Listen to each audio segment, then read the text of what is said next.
This isn't a place that overwhelms. Acadia has never been like that.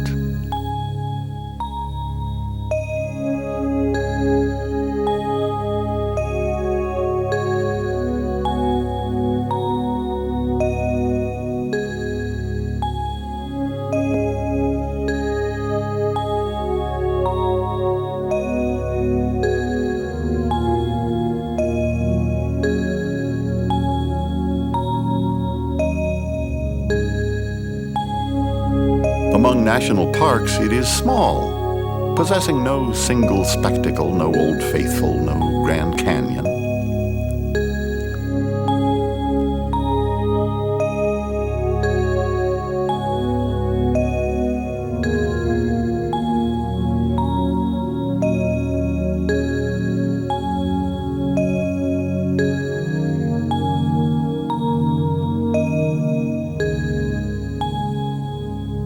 Acadia doesn't reach out and grab you.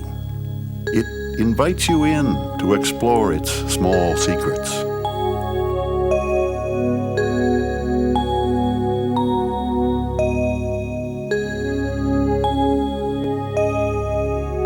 It forces nothing upon you, but offers much.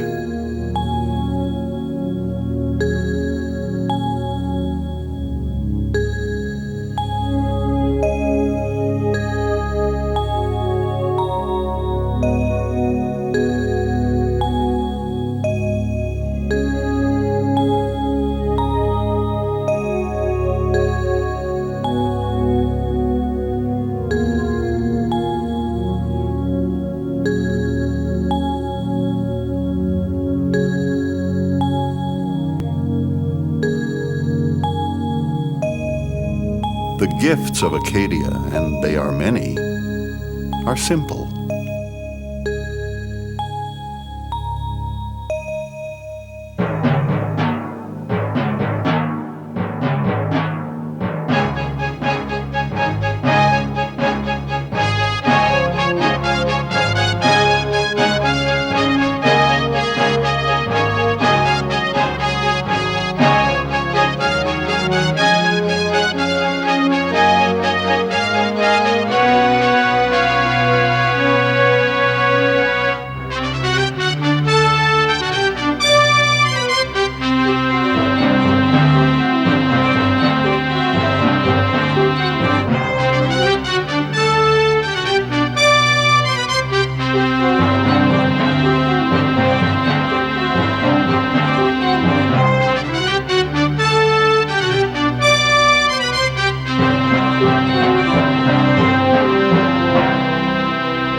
Hello, I'm Jack Perkins.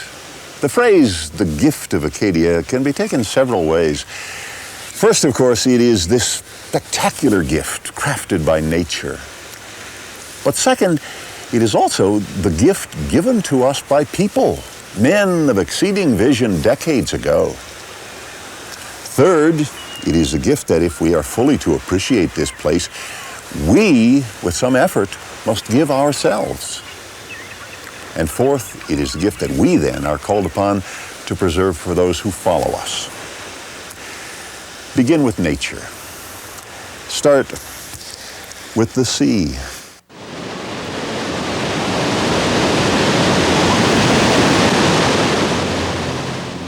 The eternal sea, beneath which 500 million years ago sediments were deposited and pressed and hardened, and in geologic time they would rise from the sea as rock, only then to be crushed under the mile-thick ice of glaciers, advancing then receding again and again, until finally the rock could rise once more, this time its tops blunted and scoured.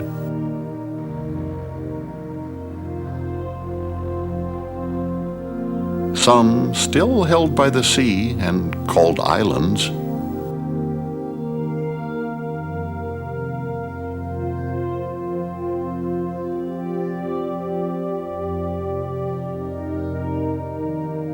Some rising free as mountains.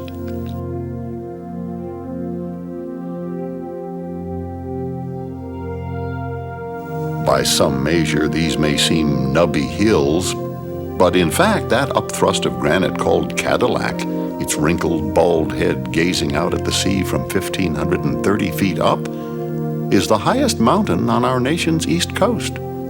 But ignore that, and disregard the claim sometimes made that here is where each day the sun first touches American soil. Geographers figure now that's not quite correct.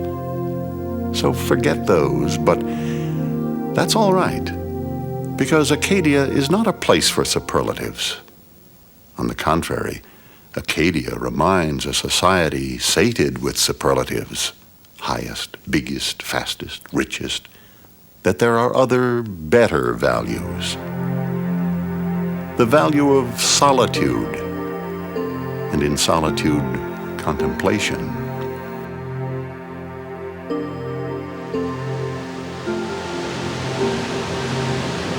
The value of diversity, and in diversity, harmony.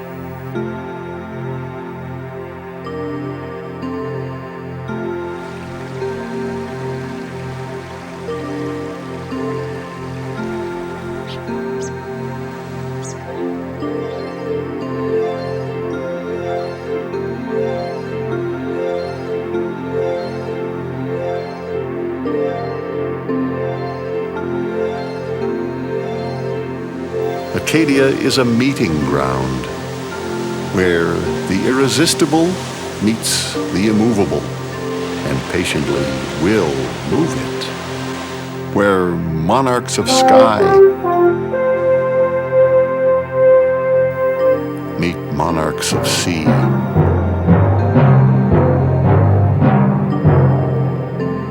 where flora and fauna of the boreal north commingle with those of the temperate south, enriching Acadia with matchless diversity.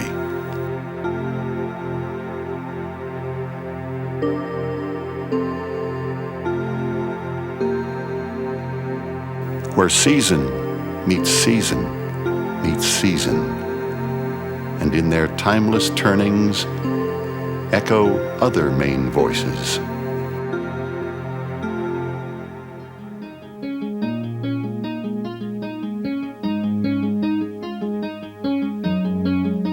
O world, I cannot hold thee close enough. Thy winds, thy wide gray skies, thy mists that roll and rise, thy woods this autumn day that ache and sag and all but cry with color, that gaunt crag to crush, to lift the lean of that black bluff. World, world, I cannot get thee close enough.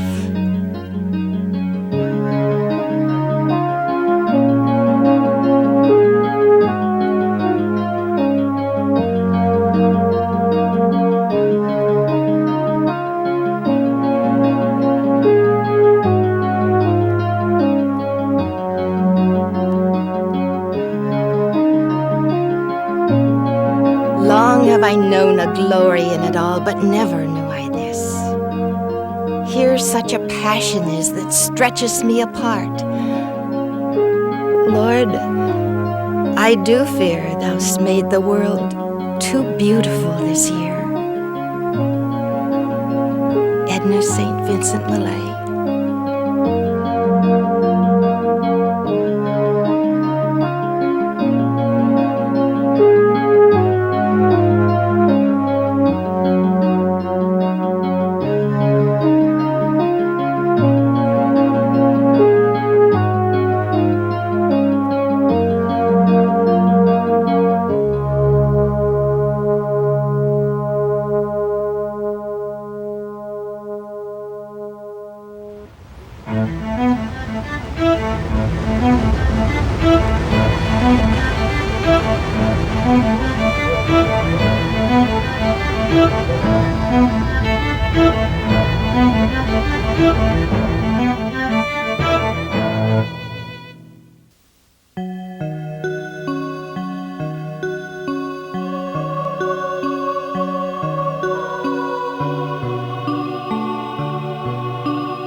A bitter gale over frozen snow burns the skin like hail.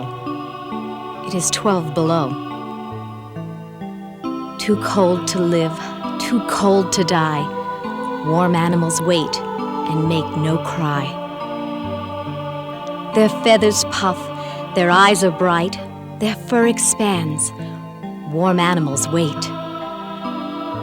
They make no sign, they waste no breath in this cold country between life and death. May Sarton.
If spring came but once in a century instead of once a year, or burst forth with the sound of an earthquake, and not in silence, what wonder and expectation there would be in all hearts to behold the miraculous change. But now the silent succession suggests nothing but necessity. To most men, only the cessation of the miracle would be miraculous. Henry Wadsworth Longfellow.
Season to season to season, it is a splendid place nature has crafted.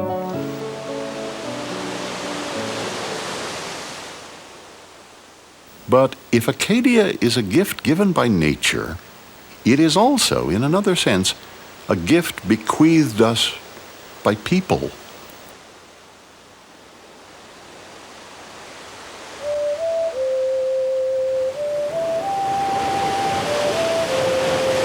Who were the first people here? Anthropologists aren't sure. Perhaps those mysterious people of prehistory they call the red paint people. Surely Abnaki Indians, leaving inland homes for summers at the sea, summers of canoeing, fishing, clamming, basket weaving. They were Acadia's first summer people. The first European to come this way? In 1604, the French explorer Champlain, mapping what was called New France, passed by the bald heads of granite, and was he too distracted? His ship ran aground, perhaps it is thought off this very point of land. While his men made repairs, Champlain made a name. The island of bare mountains, he called this place L'Île de Mont Désert, Mount Desert, or Mount Desert. Either or either.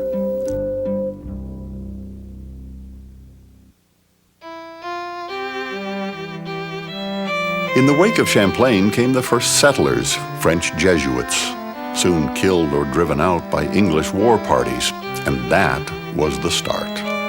For years, French gunboats hid behind islands in what one day would be called Frenchman's Bay and ambushed English warships. For years, this was a warring place.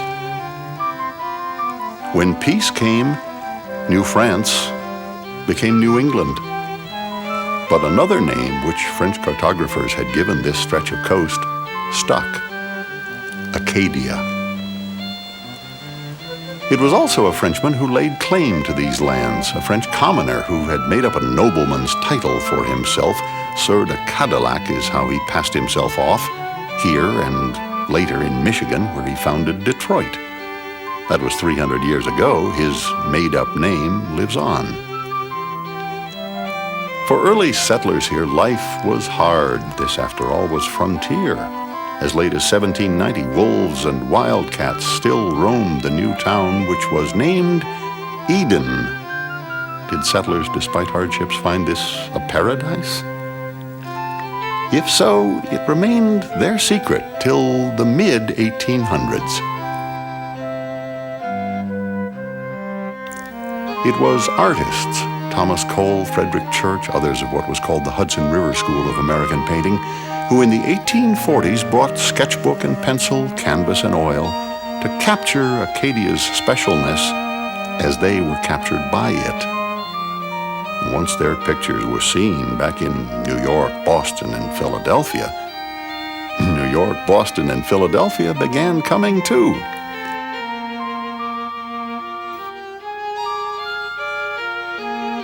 At first, they called themselves rusticators, and the hastily erected hotels, however grand they appeared, were rustic. Rodick House, largest resort hotel in America at one time, had no private baths.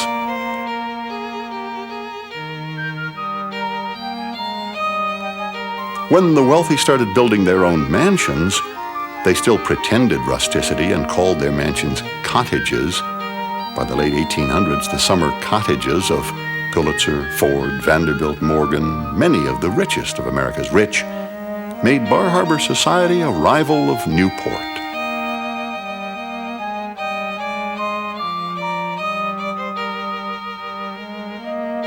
There was culture at a grand palace of arts.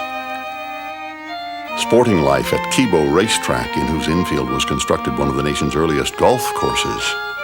And the Boston Symphony played on the lawns, and the wealthy enjoyed. But some of the wealthy decided to do more than just enjoy this special place. They were special people. George B. Dorr, man of wealth and valuable Washington contacts. Charles Eliot, principal president of Harvard. John D. Rockefeller, Jr., inherited fortune, innate good taste. These and other foresightful men in the early 1900s began purchasing lands across the island, not for themselves, for us, for the future, for preservation. It may be hard to imagine today, but once they had assembled those lands, it took considerable convincing to persuade the federal government to accept them. First, as a national monument. Then, in 1919, as the first national park east of the Mississippi, and the first anywhere comprising solely donated lands. It was benefaction on a scale rarely seen.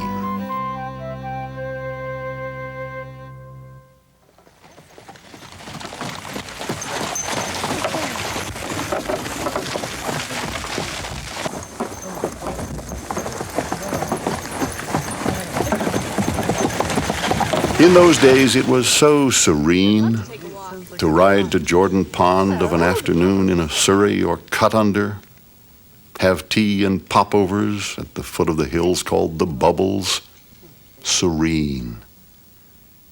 But for how long? As long as it could, Mount Desert managed to prohibit automobiles. Tourists arrived by steamship, tooting across from the railroad terminus on Hancock Point. But it was bound to happen. The law changed, and here they came.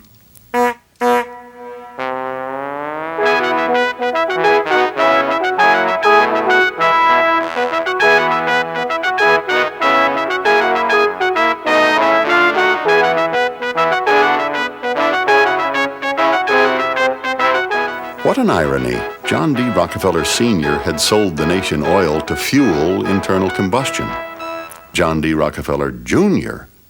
would give the nation one small way to escape it. Mr. Rockefeller hired workmen and commenced building carriage roads. He loved building roads. He chose the routes himself to showcase the vistas he treasured. They would be roads for horses, roads for carriages, roads for walkers, roads perhaps for bikers. But never, he stipulated, would motor cars be permitted. To carry the carriage roads, and all this took 27 years to accomplish, his artisans shaped matchless granite bridges, each designed for its unique setting. Soaring granite parapets over Duck Brook, humble cobblestone arching Jordan Stream. In all, Mr. Rockefeller gave 43 miles of carriage roads and 16 bridges and 2 magnificent granite gatehouses, all to us, the nation. Trusting the nation to maintain them, we will have to talk about that. But for now, the point is to celebrate the human vision that made Acadia.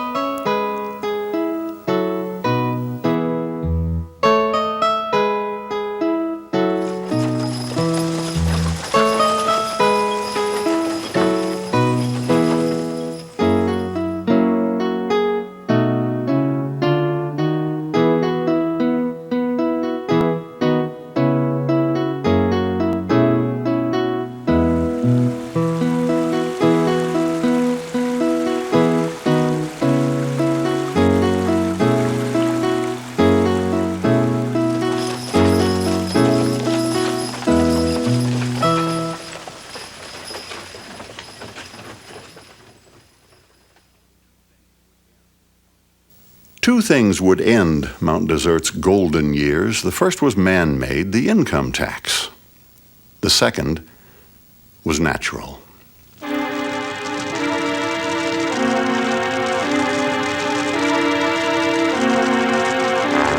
The fire of 47 burned out of control 11 days, burned 17,000 acres, burned most of the mansions, burned a lifestyle, burned an era. So today, there are not the indulgences of wealth here to attract attention. But there is still Acadia.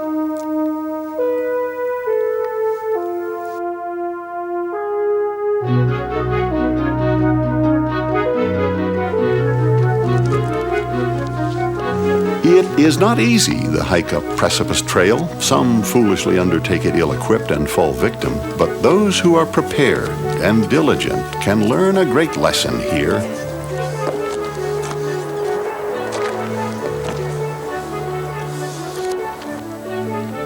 The lesson of honest effort rewarded. That life's most valuable prizes don't come from a lottery's draw, but from one's own exertion.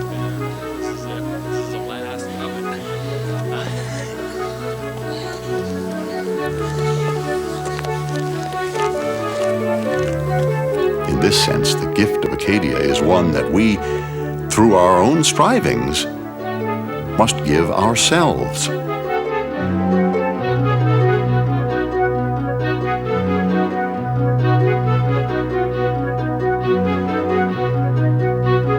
It is possible to do it the easy way. There are standard visitors' routes, and they offer a good introduction. The Park Loop Road, delivers one pleasantly past Sand Beach, spread below magnificent Great Head. Past Thunder Hole, which in truth usually whispers, but with the proper coincidence of storm and swell and tide, thunders indeed.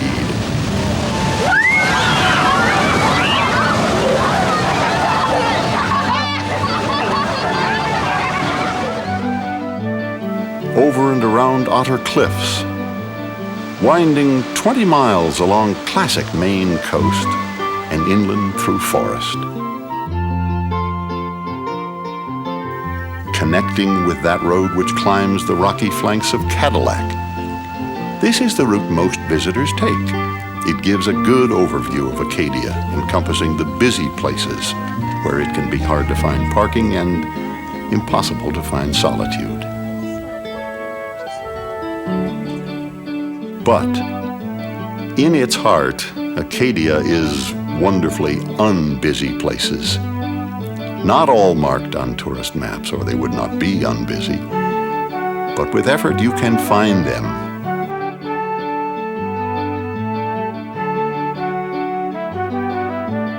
They wait to be found by any who will realize that the best gifts don't wear signs. No arrows point to them.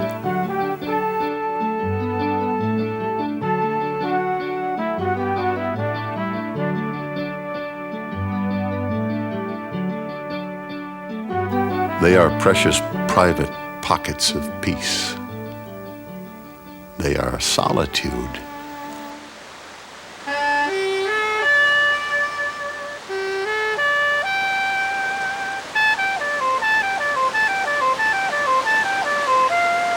For anyone seeking inspiration, it lives in places like this.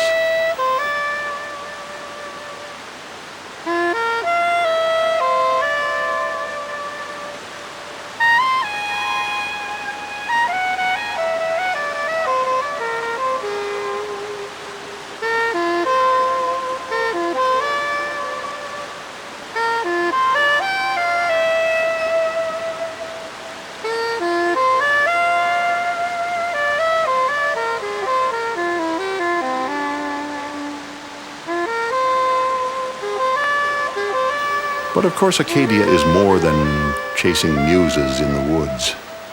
It is more than those acres on Mount Desert Island that are most visited. There are several Acadias.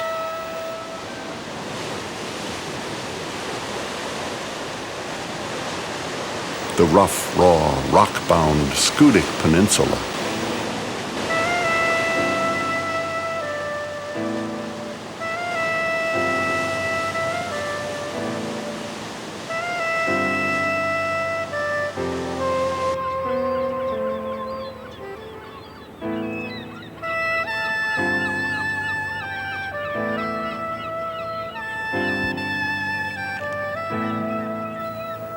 And off the coast, Isle o' Ho, High Island, as Champlain named it. A trip to Isle o' Ho transports one across water and worlds. Half the island is national park, and here you feel the sort of people that are Acadia. Stalwarts who, for generations, have wrested livelihoods from the sea, ever attuned to nature's pulse.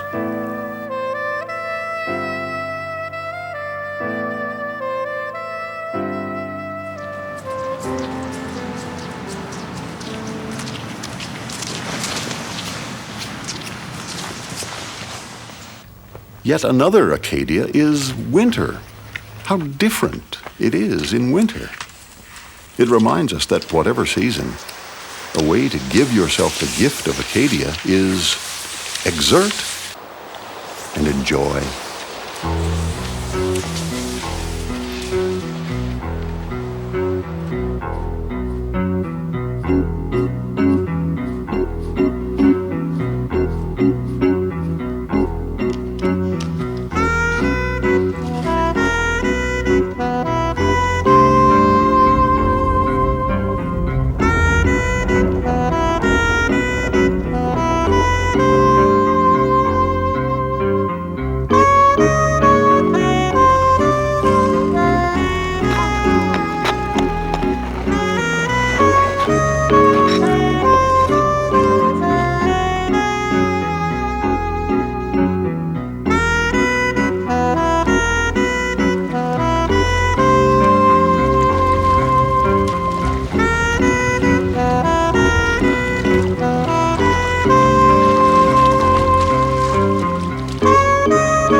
There is much to do in Acadia, and there is much to learn.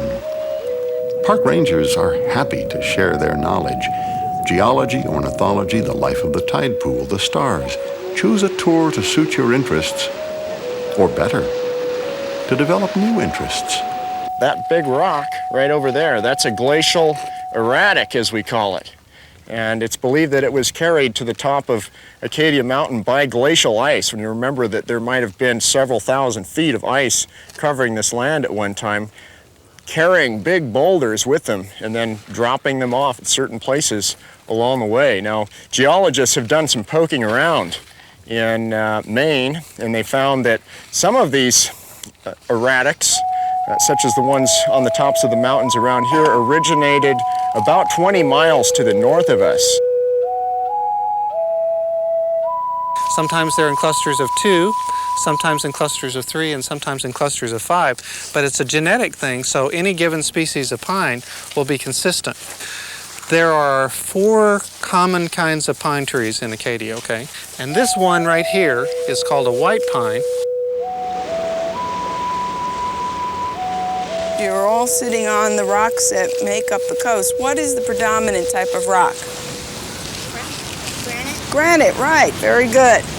And let me talk to you about how that granite was formed. The original rock that formed Mount Desert Island was sedimentary rock, and it was laid down in layers.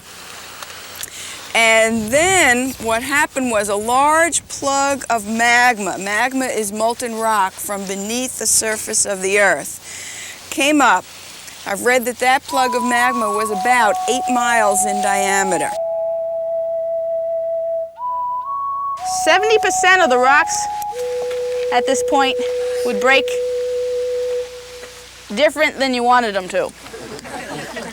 Up to 70% of the rocks were mistakes, and they weren't fit for going into the bridge. So what they would use those for is the coping stones we've seen, or filler in the base of the bridge where you're standing now. You know, if they build a bridge today, you'd have the bridge end, right? But he would always have like this entryway, grand entryway, and you know, the curve follows along and then ends. And then look at the work done along the other side, along the hill. All of this, all as we walk, those are called coping stones, and just foundation stones to prevent erosion and to keep that road as it is so no erosion would occur.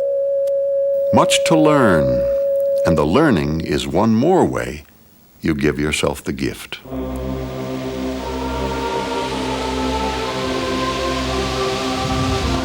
It is a gift for all your senses, each one of them. It isn't enough just to see Acadia. Smell it. Breathe its aromas.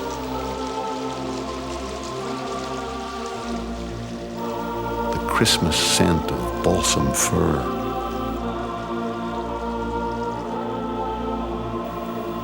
The musk of moss and bog.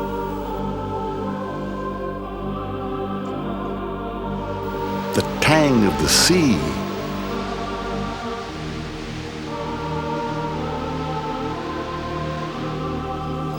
The exhilaration of pure, fresh air. These are smells that you taste as well. And the sense of touch. Touch the stiff bristle of spruce. The soft brushing of pine.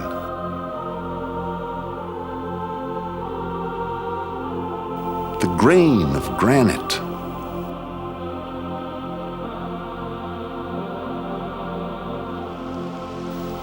The smoothness of rock worked by water.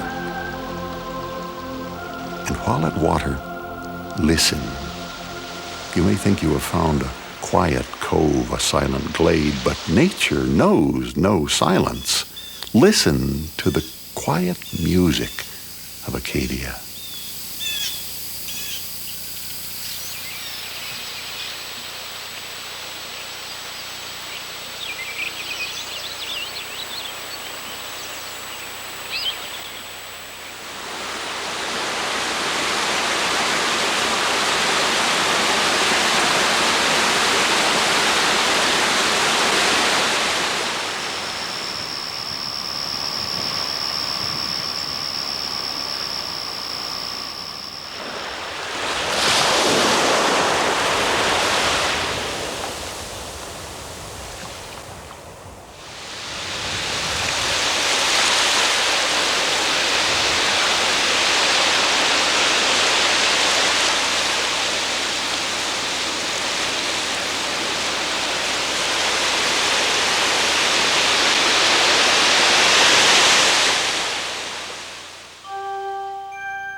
And finally, turn again to the sense of sight, but see in new ways.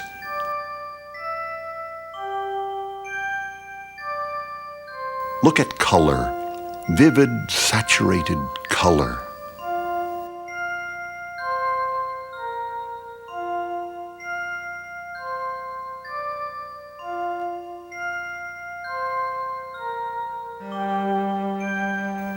And soft, subtle tints and hues.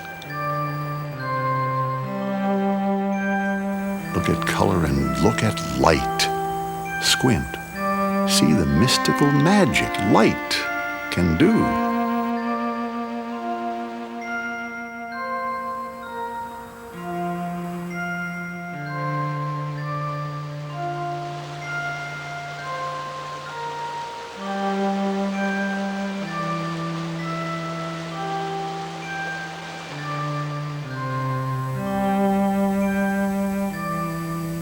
And fog.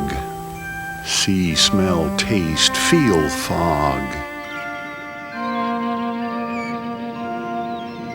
With all your senses, know this place. Acadia. We have thought of it as a gift given us by nature, as a gift which people of foresight decades ago bequeathed to us, as a gift which, with effort and perception, we give ourselves. And finally, as a gift that we are called upon to preserve for those who follow us. As we said, when Mr. Dorr and Mr. Elliott gathered these lands and donated them to the nation, when Mr. Rockefeller gave the granite bridges and the carriage roads to the nation, they depended upon the nation to take care of those. Well, we are that nation. If government funding falls short, we must not. To preserve the well-being of places like this, that is the gift we can give. It is called stewardship.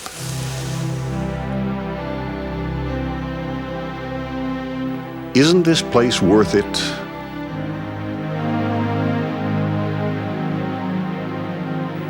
Look again. This time see as the eagle sees, Acadia.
Acadia, it is so many things.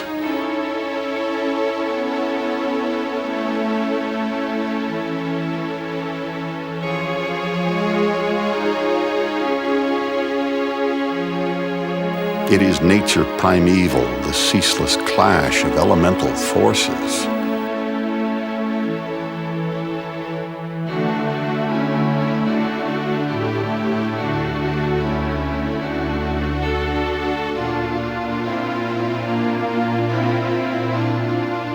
It is the people who have derived their livings and their pleasures from it.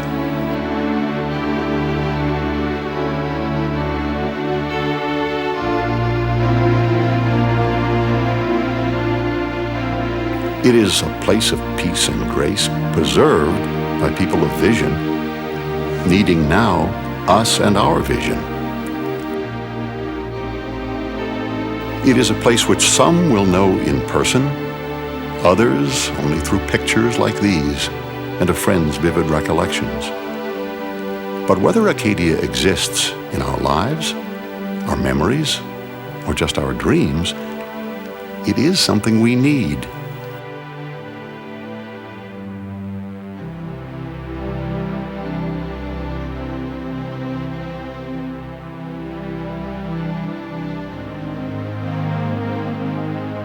For what it is, what it reminds, what it teaches, what it challenges. We need the gift of Acadia.